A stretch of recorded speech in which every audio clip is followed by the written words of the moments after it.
Welcome to the Savvy Dentist podcast with Dr. Jesse Green, the show where great dentistry meets great business. Listen in each week as we bring you an inspiring person who will share their story, ideas and business techniques to help you create a practice and a life you love.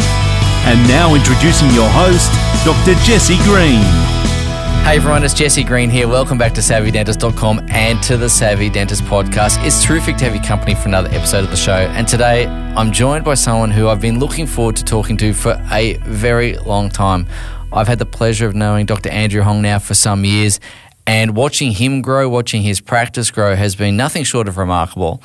And on top of Andrew's obvious accomplishments, both in a commercial sense and in a clinical sense, he's perhaps one of the nicest human beings I've had the pleasure of meeting. And so I'm delighted to have him on the podcast with us today. So Andrew, thanks for making the time, mate. How are you in Melbourne today? I'm very well, thank you, Jesse. How are you? Really well, thanks, mate. We were talking a little bit off air about sports and footy and cricket and all the rest of it, and you're an avid sports follower, and we have many a conversation about sports. I just wanted to start the conversation today, perhaps just on a slightly personal note. Why is sports such a fascinating topic for you? What is it about sports that you love? I think there's a lot of lessons that we can learn from sport. Quite often in business, we don't train very much and we perform a lot. And with sports, it's the other way around. They practice all the basic skills leading up to the game, so they're well versed and quite honed with it. And so just being able to watch my two boys get involved with the sport and watching them grow has given me that impetus to follow along their development, and also just watching. I just love watching the national team. Anything that Australia plays in, I quite enjoy watching. So what are the sports that capture your attention most? I know a couple of them, but are there any ones I'm not aware of? No, just cricket and rugby are probably my big ones. Yeah. But I'm also now quite taken to watching the AFL football as well, because my youngest boy is into the AFL footy, and just watching him develop. Ball sports, it's all very simple. I think there's two main things that you want to have. It's that you want to have the ball, and you want to have the ball in the right areas. That's really the two key things. And so I think that a lot of what we can do with work, thinking back to work, is if we do the right things and we do them often enough, we're going to get somewhere. There's a very well-known hockey player, and I'm not a hockey aficionado, so I'm probably going to butcher this. I think it was Wayne Gretzky, and he is famous for saying that he skates to where the puck is going to be, not to where someone thinks he should be or whatever. So I'm curious to understand from a business point of view, Andrew, you mentioned at the beginning that you think that, well, and actually I don't think it's a thought, it's an observation, and I believe it to be true as well, and that is sporting teams practice a lot more than they perform, whereas in business we perform a lot more than we practice. Why do you think that is in business, that we don't spend the time practicing? Is it because we're so busy doing the day-to-day, or where do you see the value of training and practice in your dental practice? I think there is that busyness factor, and there's a thought that maybe it's the wrong thought, but it's certainly there, that we'll just wing it. We'll turn up on the day, we'll see what happens, and I'm sure that when we get into that groove, we'll be right. What I have found is that sometimes when you are stressed and you are under pressure and you're running late and all those sorts of things, sometimes your thoughts go out the window, and you sort of just have to go along with it. But if you train beforehand and you don't have to think about it, it seems to come out much better. Sticking with the sporting metaphors for a moment, recently the first State of Origin was on. Now, my apologies for any New South Wales listeners or New South Wales fans here, but being a rabid Queensland follower, we saw Reece Walsh get taken out, and we saw the ensuing changes in the team. And what was really interesting, I believe, is they didn't plan necessarily for that particular someone's going to take out that particular player, but they did have a lot of training around what happens if we lose one of our key players, which meant that the substitute player, Selwyn Cobbo, came in and was able to fit in pretty well. So what I'm hearing you say is that if we're going to be professional in the way that we approach things, we've got to train consistently, we've got to train the right way, because we don't rise to the occasion. Typically, we fall back to the level of our training. Have I paraphrased what you're trying to say? Absolutely. Yeah. Beautifully put. I wanted to ask you a bit about your practice, Andrew. How long has it been now that you've owned your practice? It's a good question. I think since about 2010. So it's about 14 years now. So what was that motivated you to jump into private practice as an owner rather than staying in the associate space? Okay, this is another funny conversation. I thought that because I was in the business for a while, working as an associate, I thought, okay, now it's time for me to take over the reins and build something that will let me take control of things. And so it's that typical Michael Gerber E-Myth thing of, okay, I'm good at the hands-on bit, so I must be good at the rest of it. And so when I got into practice ownership, I found I was completely out of my depth. Yeah, wow. It wasn't until my accountant actually rang me and said, Andrew, if you don't fix this up very, very quickly, this upcoming tax return might be the last tax return that I ever do for you. Gosh. And that was my biggest wake-up call. Wow. And so I wasn't looking at the numbers. I wasn't doing any of that. I was just simply turning up. And as long as I had enough money in the bank account to sort of pay the bills, I was thinking everything was going quite well. Okay. He questioned me. He said, so Andrew, how many new patients are you seeing? I had no clue. How much per new patient are you sort of generating out of that? I had no idea what was going on. And so that started a journey of, okay, well, given I don't know those things, I probably should start learning. And so one thing led to another, and eventually we found you, Jesse. So I was listening to the podcast for a little while, and eventually something clicked. And the rest, I guess you know. That was the biggest wake-up call for me, Jesse, just knowing that, wow, potentially this could be not going to end very well. Is it okay if we just linger on that for a second? And it's really nice that you listen to the podcast and now you get to pay it forward by being on the podcast. So again, thank you for spending your time with us today. I'm really appreciative, actually. But I want to go back to that phone call from the accountant. Like, was that totally out of the blue? Did you have any inkling that things weren't going the way they ought to be? Or was it just like, oh my God, this is totally out of left field for me?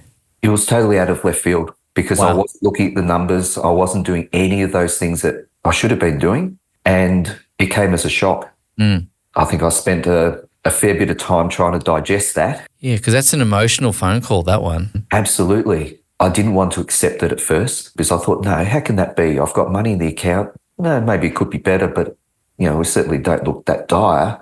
But it taught me a lesson, Jesse. It taught me a lesson. Mm-hmm. That I need to look at the numbers going forward. So, yeah. Okay, so you get that phone call, you have that conversation with your accountant, and I know that there was a gap, obviously, between that phone call and us working together. What was your first thought, first reaction? You know, did you and Jane, your lovely wife, have a conversation about it? What were you thinking? What were you feeling? What were your first next steps? Because I'm asking that because there'll be someone listening to this podcast, perhaps identifying with that exact same feeling. My first emotional reaction was, oh, I'm not cut out for this. Yeah. Maybe I should just give up on it, go back to working as an associate. But there's lots of information out there, Jesse, and I think I went back to the previous owner had worked with another company, and I went back to looking at his documents that he'd left on the server. Yeah. And it had all those things about new patients and where they came from and all that sort of thing. So I reached out to a few people. There's a person that I worked for a number of years, and we still keep in contact, which is really great. Yep. So together with that, I had a conversation with Jane and said, I just got a phone call from the accountant and it's not looking that great. And Jane being Jane, she's always very supportive and just said, look, Andrew, just go out and do what you have to do. Okay. She's always been that way. She says, you know, the two boys, they're my babies. The practice, that's your baby. So you just nurture and look after it how you think you need it. And so I did go around to a couple of the other practice management, sort of did a few short courses here and there. Yep. Gradually started to build a bit of a sense of, okay, these are the important numbers that I need to take care of. And so what has changed between now and back then was that when the accountant asked me what the new patient numbers are, I can tell him. Yeah. And you can tell him what they're worth on a dollar basis. That's right. So that's what was the biggest change, was that we started to transition to being more of a business owner than just a technician. It's a really common story, actually, Andrew. So you're definitely not Robinson Crusoe in that situation because, I mean, none of us learn or finance or business management or anything at uni, certainly, unless it's changed radically since I was at university. But as far as I'm aware, that's still the case. And what's really interesting is starting up a dental practice is it's a fairly capital-intensive exercise. You spend a bit of dough up front to kind of get either purchase it or to get started in your own one. You're going to be spending some money. And so getting a handle on those skills is something that eventually we all come to realize that we need to.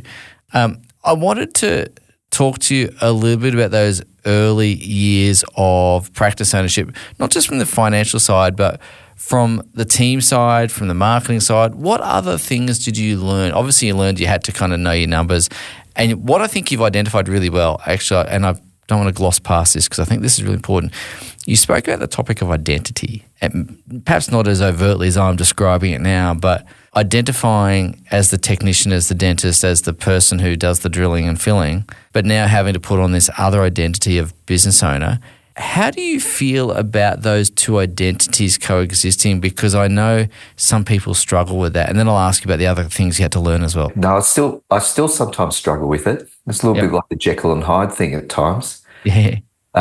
Because you, like we said at the start, you sort of fall back to what you know best. And I've been mostly a dentist and a technician for most part of that time. And so I tend to fall back to that when things are not going well. There is that getting out of your comfort zone and having to do something different, think differently in order to make things change. If you keep staying where you are, things don't change very much. No, they don't. With that in mind, Andrew, you've taken on this new identity, you've tried on this new hat, and you do still obviously switch between the clinical hat and the business owner hat, and that's normal, that's fine. When you started taking over the business, and obviously we mentioned, you had to get a handle on finances and numbers and learning what the numbers tell you, the stories that they tell.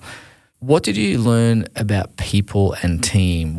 How was that transition for you? Because that's another area that sometimes takes a bit of adjustment. Absolutely. I was fortunate enough that the previous team members came along with us. Yeah. Over a period of maybe a year while he was still working here, things seemed to be okay. And when he made that decision not to work anymore, I started to see some fracturing with things. So we started to see some things along the lines of maybe loyalty would be a best way of describing it. Okay. Some people were very loyal with him and they made their decision to leave when he left or not long afterwards. Sure. And so then I had a fairly stable team for a period of time until COVID. After COVID, it kind of changed a few things as well. And then we found ourselves in a place where we needed to employ some people. Mm-hmm. And I think one of the biggest lessons that I learned over that time was that it wasn't about just writing an ad and putting an ad out there saying dental assistant wanted or front desk person needed. Here are the details, please call. And I have to admit that I did that. Yeah. I wrote those ads and I got crickets. Okay. So we swapped that around a little bit under your guidance and we turned it around so that it became almost like a marketing exercise, Jesse, where we started to look at, now, what are the good things that we have here? What are the really nice things that we have about us that might appeal to people? And so once we started writing ads that way, we actually got quite a bit of interest, almost too much interest at times, which is not a bad thing. We call that a champagne problem. Absolutely. And we've been able to find some really nice people to work with again. So very grateful for that. I'm glad that went really well, mate. That's fantastic. What did you have to learn about yourself, though? Where did you have to grow as a leader? Because, again, typically when you're associate, you get to just sit in your four walls of your surgery, focus on the immediate surroundings of the patient, your assistant, and not much more beyond the end of your nose. But as the leader of the business, you've got to take a more holistic view. How did you find that adjustment and what did you learn about yourself in that transition? I think initially it's scary. Yeah. Because you're going out of something that you don't normally go to. And so it's uncomfortable. It's not really something that I enjoy doing, managing people or talking to people and that sort of thing. I'm fairly quiet generally, but I learned that had to change. One of the really really good things that I still do today, and I found it helped me a lot, was I actually keep a little file on every single person. With our conversations with the team, I start to get a semblance of what things they like and what they don't like. Clever. And so that comes into play when we get to the end of the year, or if there's something that I want to reward somebody with, you can kind of go, okay, well, they like this, but they don't like that. So you can sort of craft your reward so that they actually are going to receive something that they like. It's a little bit like I forget what it's called now. It's that love language. Oh, the appreciation, the language of appreciation. Yeah. That's right. And That's so fantastic. That was good. That was good to do that. So just so we can distill this down for people listening, just day to day, you're having conversations with the various team members. Someone says to you, hey, Andrew, I had a great weekend. I went off to see the Melbourne Comedy Festival or something like that. And you go, that's a little mental note. I'm going to go back to the file of whoever the team member is and go, they like comedy or something like that. Correct. Mate, that is genius. Great job. Love it. And when you now give those rewards and gifts or whatever it happens to be to your team, what's the feedback been as a result of that? Been amazing. It's been amazing because it's so they sort of say, gee, you should actually take note of that. Did you actually take note of that and write that down somewhere? I said, well, I'm at that stage now where I have to write things down. Yeah, I've been at that stage for a while too, mate, but that's clever. That's really clever. One of the things I've always admired about you, Andrew, lots of things, but one thing that I'm really kind of resonating with, as you've gone through this practice ownership journey, there's been moments of discomfort, and like we all have that, right? But one of the things I've always known about you is your willingness to embrace that discomfort and your willingness to step outside the comfort zone. And I wanted to ask you, has that always been part of who you are in terms of because learning to run a practice is just a skill, right? And just like learning a clinical skill. Have you always been such a willing participant in learning and growing? Is that something that is part of Andrew Hongh's DNA? I think it's what I fall back to. It's one of those things where if I don't know what's going on, or if I don't know something, I want to find out. There's a curious mind in there. Yeah, okay. And it stands as well sometimes with dentistry, but it drives people batty as well when you sort of sit there and go, but why? Why is that happening? Yeah. You just want to know why something's happening and how you can sort it out. So I guess in some ways, early days, it probably wasn't so evident that I would want to step out of the comfort zone. Yeah. I like to stay where I am, there's a nice little cozy environment that you find yourself in and you think, no, what would I come out of this for? But over time, you start to learn that if you don't evolve with things, you don't tend to grow. You stay very stagnant. And for many years, I think our practice remained very stagnant. And that's because I wasn't growing. I was keeping the status quo. And so once we made that switch and started to change, we noticed that the production went up, the types of dentistry that we were doing went up, and team members seem to be happy. Well, as far as I know at the moment, they seem very happy, which is great. Yeah. Makes my life easier when people are happy. Yep. And there's a certain vibe in the place as well. When there's happy people working, good things happen. 100%. Again, kudos to you, because outside of that comfort zone is the growth zone, as you know, and you've done a lot of growing internally. And, we talk about this be, do, have model. It's not a model that we invented by any stretch of the imagination. I don't know who to attribute it to, but who do we need to be so we can do the things we need to do in order to have the things we want to have? And as I said at the beginning, I think you've embraced that very fully, and you're thinking about, well, who do I need to be? What do I need to do so I can achieve the things I want to achieve? I just really want to commend you for that. I'm curious, Andrew, coming back to sports for a second, you mentioned to me a little while ago on one of our many conversations, you were doing, I think, a family road trip with Jane and the boys, and you ended up is it a cricket museum somewhere you ended up, or was it a cricket ground, or where was it? It was a sports museum. Sports museum? Manchester. Yeah, in Victoria?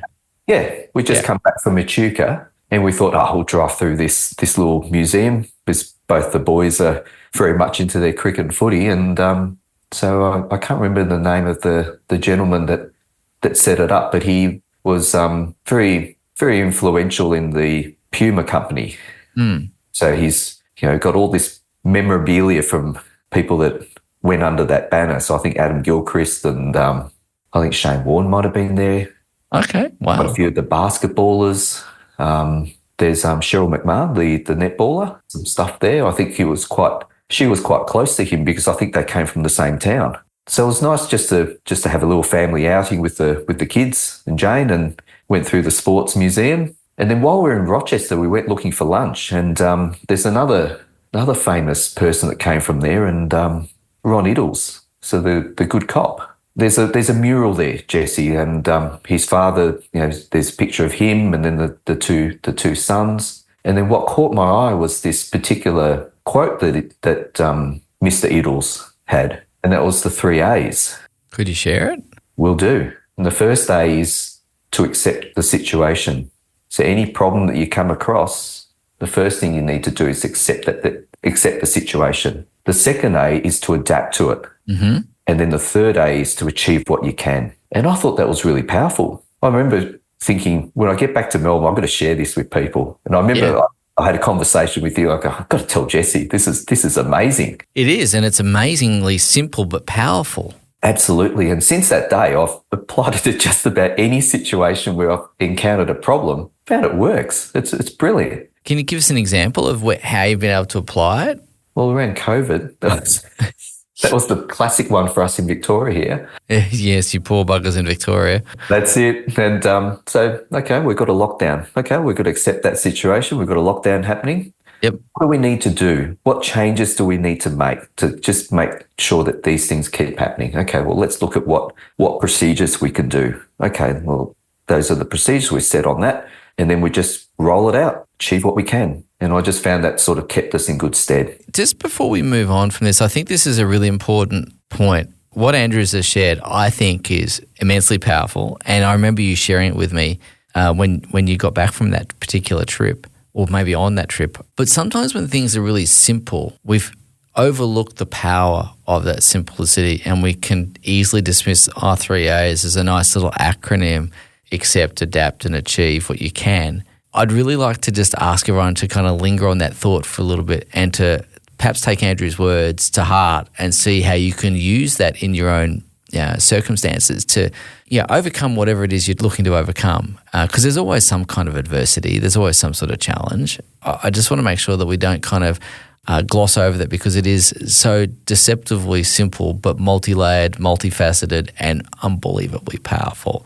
So again, Andrew, on that particular topic, what have you learned about yourself by applying those 3 A's? I'm always looking for there's always so much introspection that goes on around that stuff. Absolutely. I think prior to that, whenever we had a problem, you'd linger on it, Jesse. Yes. You sit there and you beat yourself up, or you'll beat something up, or you'll get upset, and you spend hours on end thinking, why has this happened? Yeah. Whereas most of the time you know what you have to do. So it kind of snaps you out of that downward spiral. You go, okay, well, this is what's happened. I can't change it. It could be somebody's resigned. Okay, someone's resigned. Okay, I can get upset about it, but it's not going to do anything. It's not going to help. And so step one, accept that that's the situation.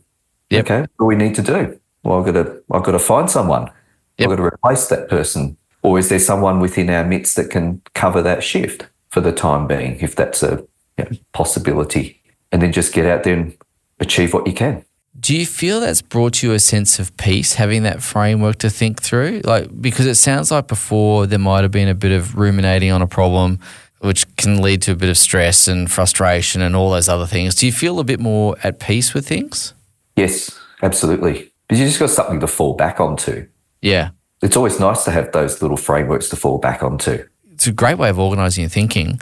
And I'm curious to understand, have your team, or I don't know if the team have been around long enough to know Andrew pre-3 A's or not, but anyone, or Jane, has she or anyone else noticed any other differences in your ability to respond to things?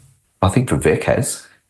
Yeah, great. I think back in the days before this, I would ruminate on things and get quite upset and yeah, and maybe wouldn't know what to do about something. Nice. Because nowadays something would happen and we just go, okay, well, that's that. And away we go.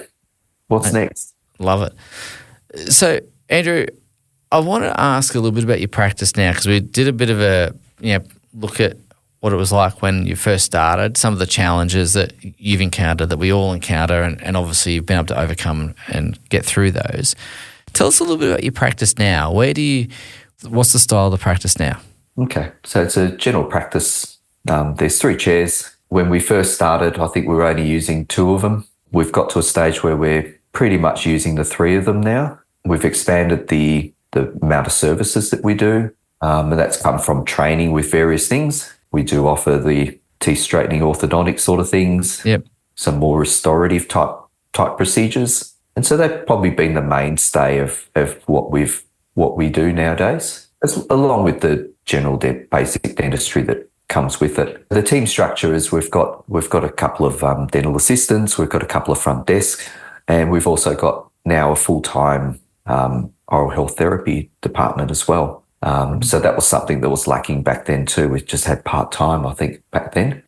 So looking after people's basic oral health and being able to restore them as we need to, if that's what they would like. And one of the things that we found was quite useful, particularly with the kids, was being able to offer teeth straightening. We find that with our particular patient avatar, we're looking at that mum. Mum's kind of our ideal person, that young mum with a couple of kids. And so what we found is that sometimes with mums, they look towards sending the kids in, and if you do a good job with the kids, then they'll come as well. So yes, been a good avenue for bringing new families into the practice. Everything you've described there, yes, you've got some more, I guess, advanced restorative skills. You've got orthodontics in your practice, but there's still a lot of general dentistry in there. Is that fair? Correct. And the reason I bring that up is because sometimes I think there's a perception that, I know we keep going back to sporting metaphors because you and I both like sporting metaphors, and I'm not a basketballer, and for those that have not met me in person, as soon as you see how short I am, you'll know why I'm not a basketballer. But the beauty of what you've described there is you get to take your easy shots. You get to go to that free throw line and sink the easy shots, day in, day out. That's your bread and butter, and so on and so forth. And then every now and then, when it's appropriate, the orthodontic case comes along and you get to take the 3-pointer, or when a complex rehab comes along, you take that 3-pointer. But you're not building your practice looking for high-end, complex dentistry and high risk, high stress procedures all day, every day with no respite in there. Is that? Absolutely. And I think what's really interesting around that, Andrew, is if we look at your practice now compared to where it was, you've built out this suite of treatments that we just spoke about. You've got a wonderful team culture because you've worked very hard on that. You know those languages of appreciation. You keep your notes about your team. You've now understood your numbers as well. So you're starting to, well, not starting, you are very competent with your numbers. You're able to understand, though, what works, what's not working, and if it's not working, how to get back on track so it does work. How much peace of mind, sense of security does that give you now? Because what I want to say is you've become very, very good at doing, and I mean this is a high compliment, of doing ordinary things extraordinarily well and consistently. And to me, that's something that is really, really well done. So I wanted to ask you, how does it feel now compared to the early days? Feel more relaxed. You can sleep at night, Jesse. Hey, well, that's always good. Thinking about things, yeah. I think, 10, 14 years ago, whatever it might be, you'd sort of sit there at night time stressing about things. Am I going to have a full book tomorrow, or am I going to have a full book next week? Whereas nowadays you don't stress about those sorts of things as much. Yeah. You still do on occasions, but not as much. But you also got that trust in the people around you as well. So that's something that I'm still working with at the moment, is getting to that level where I guess, at the moment the practice has a heavy reliance on me being there. Yes. And so that's my next thing that I'm working on now, is how we can shift that so that I can go away a little bit more often. Absolutely. What specifically do you think is the next step? Because again, there's people listening to this going, hey, I've got a great practice. It's going really well. I'm pretty happy with the stage. We've got a nice team. I'm doing okay financially, but goodness, I wouldn't mind to just take my foot off the pedal from a time perspective. I still want to keep my income, but I don't want to have it all come from my own exertion. If you were offering some thoughts to people in that situation, what would be your first or second thought about, these are some things to think about? Some things to think about. You need to get some good people around you. I think that's important. But before that, having that foundation piece of having some good systems and processes in place so that when these people do come, these superstars do come on board, they've got something that they can follow. There's a training component to it.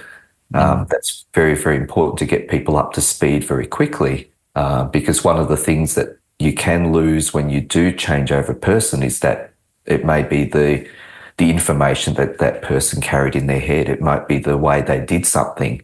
And so to be able to document that down and have that as I guess if we go back to the sporting analogies, it's like having a playbook. Yeah, 100%. Having a playbook. These is what happens when this happens. Yep. This is how we manage this. That's a couple of things that are really important, but also going back to the change of mindset as well. I think for many a year now, I think one of the biggest challenges that I'm having at the moment is that it's always been about me.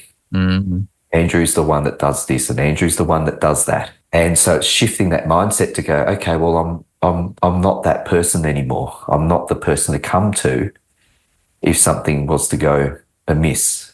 And so teaching people how to think like you and how to react like you in those situations, I think becomes even more important so that when you aren't there, things can continue to go. Yeah, 100%. And a common trap that people fall into is they become the reason so many people don't make the leap that you're currently making and you have made and still making.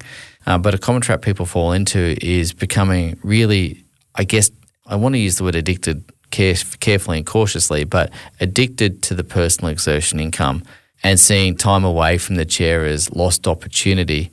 If I take time away from the chair to train my team, that's cost me X dollars in lost revenue. I think that's kind of short-term thinking. It's like a gear change, I think, going from one level of being the technician to being the business owner. And like with any gear change, for those of us old enough to remember learning to drive a manual car, for the younger people, just go with the story. And for the really young people learning, it'll be like fully self-driving cars. So this metaphor has only got a limited shelf life. But anyway, learning to change gears in a car, you have to engage the clutch. You do ease off the accelerator a little bit. And then you shift gears and then you can re-accelerate. But the business re-accelerates without you having to pedal so hard. And so I really like that mindset shift you articulated, and you spoke about training, and I like the metaphor of becoming a training institution. So with that in mind, Andrew, and having the systems in place to train, which is, again, really important, what have you learned about training over the last few years now that you've been going through this process of you're really developing some strong processes and systems? You've obviously built a strong team. How have you factored training into what you do now so that we're getting more to be like the sporting teams where we train a bit more and get that ratio different? Thankfully, when we had downtime a few years ago, we were able to train really, really well because there wasn't anything else to do. So we went through the processes and we checked off to make sure things were as they should be. Or if they weren't, then we would modify that to reflect what they should be. No, this doesn't answer the question, but I still remember somebody saying to me, why are you taking that time to train your staff?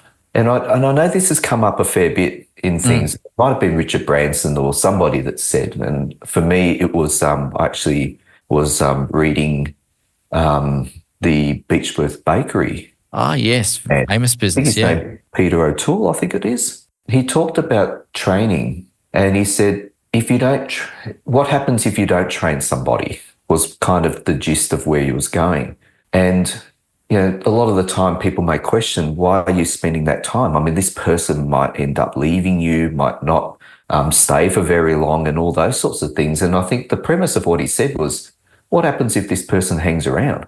Yeah, And you're stuck exactly. with this person. So you might as well train them.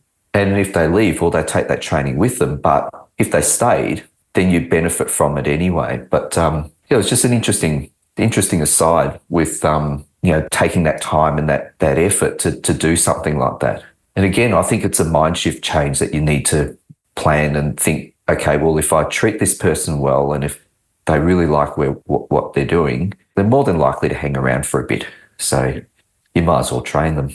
100,000,000%, mate. I'm of the view that how quickly you can take someone from being a relative rookie to being a relative pro for that particular role, whatever that entails, is a major competitive advantage if you can do that swiftly. If you can get people fairly green and have them become really good at what they do quickly, I reckon that sets your business up very, very, very well because it gives you confidence as well. So, one of the things that a lot of practice owners kind of stress about is, if I lose so-and-so, I'm in a pickle, basically. And therefore, when so-and-so starts to perhaps muck up or push boundaries or whatever, we end up compromising in ways that we don't want to because we don't want to lose this person's skill set. But if we have confidence that we can find people well, recruit people really well like you've been doing, and train them really well also like you've been doing, then it gives confidence to know, well, hang on a second, if this particular person, obviously everyone has a bad day from time to time, but if this person becomes someone who's going to bust my chops all day, every day, maybe this is not the best place for them, and that's okay. But I now feel confident enough to make that decision. Is that something that you've experienced as well? I have. We used to have those ones where people that knew things or were very proficient at things but didn't necessarily want to pull the line. Yeah. You struggled. To say, I should really get rid of them, but I don't want to. I can't. Because where am I going to find that other person with that set of skills or that set of knowledge? And so you're absolutely right. I think once you've got that process in place and you've got some good systems to fall back on, you've got a nice training platform, you don't worry about those things as much. Yeah. You still worry about people, but you don't worry about them as much. If you head off the other way, we'll find someone to replace. That's life, and that's okay. Yeah. And the show goes on, right? Correct. Yeah. Mate, love that. Andrew, just to cast our eyes into the future a little bit, because, thinking about a past, present, future kind of time frame. What's on the horizon for you, mate? What does Andrew Hongh's life look like in the next 3 to 5 years, personally, professionally, in any way that you feel comfortable sharing? What's on the horizon for you, my friend? I'd like to take my foot off, as we've previously mentioned. Yeah. I'd love to get an associate or some other people to sort of do some more of the dental stuff. Mm-hmm. Because I've developed a real passion for photography. I've seen your photos. They're really good. So it's just something that happened again during the lockdown with nothing better to do. So grab your camera that you're not using in the dental surgery and put a lens on it and go and have a look at what's out there in the world. And so that's something that I've been working with for probably the last few months, attending a few courses and things. Yeah, good. And just looking at that. Okay. And also just seeing where the kids go as well. Both Happy the boys, days. like I said, quite good with their cricket. I think while we're on one of the workshops, actually, the one just most recently in Brisbane. Mm-hmm. Business systems we spoke about there. Yes. And I remember Jane and I it was more my idea, but I said, I've really got to walk to Suncorp Stadium. Right.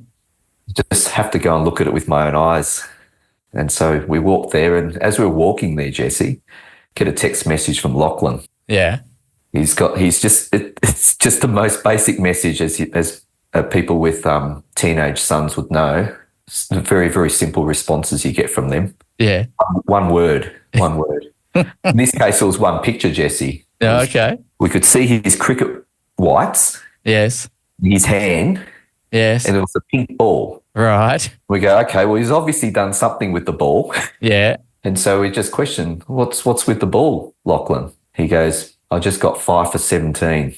Oh, wow. Wow. And so one of the, I guess you could call it a regret is, with me busting my chops with work and things, is I've missed out a fair bit on the kids. And so one of the things I'd love to do over the next little while is to find some time make some time for myself to be able to go and watch them play. Do you know, it's really interesting, Andrew, and thank you for sharing that, because there's a lot of people who'll be thinking that as well, but you are closer than you think. And in fact, I know you're already making some gains and getting traction in that space, but for anyone else listening to this, you're closer than you think too.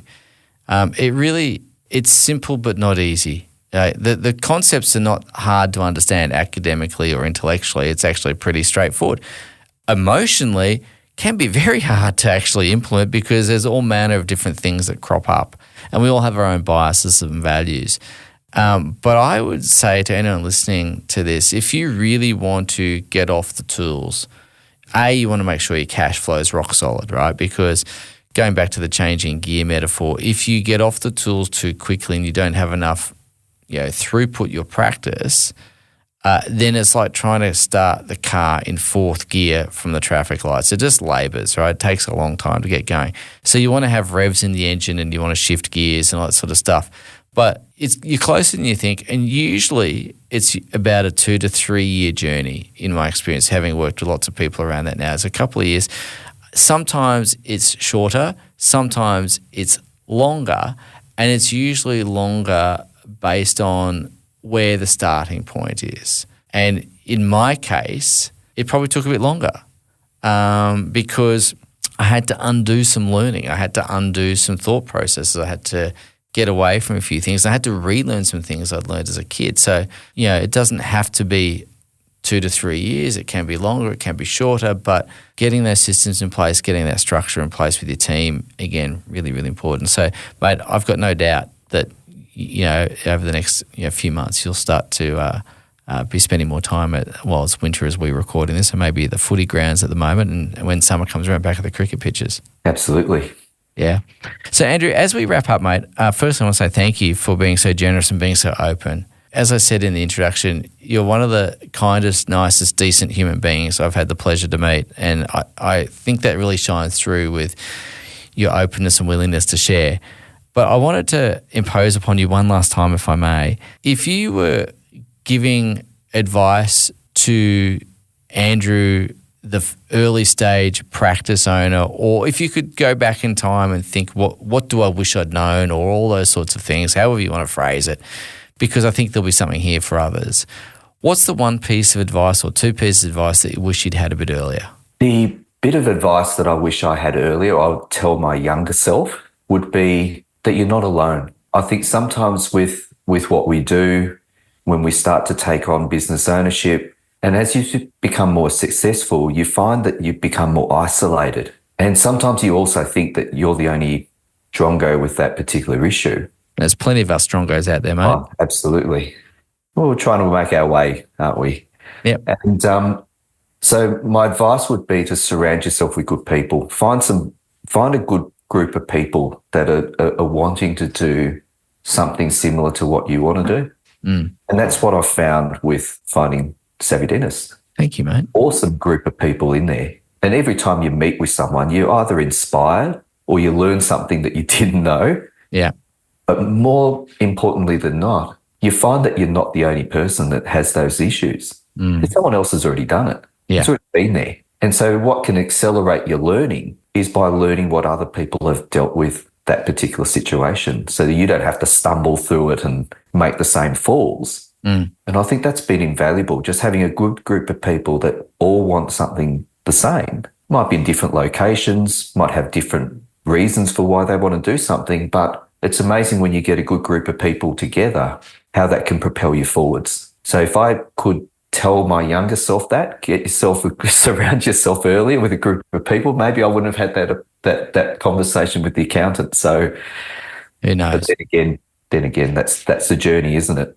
Oh, 100%, mate. And thanks for those kind words. I'm just going to talk about our community for a moment because I feel incredibly blessed to work with a really lovely bunch of people who are driven, motivated, and, as you say, want the same things. They want to create an income, but they want to create a practice that they love, but a life that they love. And I think we don't want to have one at the expense of the other. And it's really interesting that you say that, because I've always been of the view that when you put smart people in a room and let them talk, good stuff happens, right? And I think that's what you're referring to there. And I always believe that, the reason we start a community is so that people can understand they're in business for themselves but not by themselves. And I think, that's a really nice sentiment you shared there. So thank you, mate. I'm grateful. Andrew, as we wrap up, mate, once again, thank you so much for taking the time to come and hang out with us today. You are incredibly accomplished. You are also incredibly humble. And ladies and gents, if I could just brag on Andrew's behalf for a little bit here, because he'll never brag for himself. Andrew's practice is a cracking practice. He does really good stuff. Clinically, he's all over it, and he's really, really good at that stuff. But on top of that, he runs a really good practice, and his team love him. He is able to attract and retain great people. His finances, might have been a bit rocky in the early stages, but they're rock solid now. He's doing a lot of really good stuff, and Andrew is the sort of guy who's incredibly humble and never kind of likes to shout from the rooftops. But let me just say thank you, mate, and congratulate you on all your accomplishments, and kudos to you, mate. You've done very well. Thank you, Jesse. You're a good man. I have to say that last little bit, couldn't have done it without everybody else too. So, I'm just the man that stands here on the back of the good work of a lot of people. Celebrate that with your team and with Jane, mate. And once again, I appreciate you taking the time, mate. You're a good man. Thank you. Thanks, Jesse. Thank you for listening to the Savvy Dentist podcast. For more episodes, go to drjessegreen.com/savvydentist. And to discover how to build a high-performance dental practice, visit drjessegreen.com and download the free report.